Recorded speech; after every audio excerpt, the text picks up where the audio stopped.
labas, akala mo, simbahan sa ibang bansa.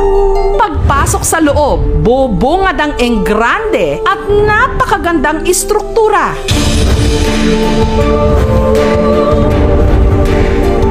Ito ang St. Vincent Ferrer Parish Church sa bayan ng Calape, Bohol. Perfect para sa bisita iglesia ngayong Semana Santa. Proud kami nito kasi it's the only Gothic style in Bohol. Even sa aerial view niya, parang cake pati.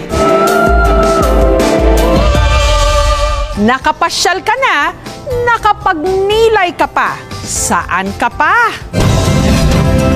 Ang mga patusok na disenyo nito, parang pataas, puntang langit. ang kisame, gawa pa sa kamagong. Yung arches, kasama yun sa design doon sa Gothic design na mayroong arc. Yun yung structural stability, nakakatulong yun, lalo na nung sa lindol.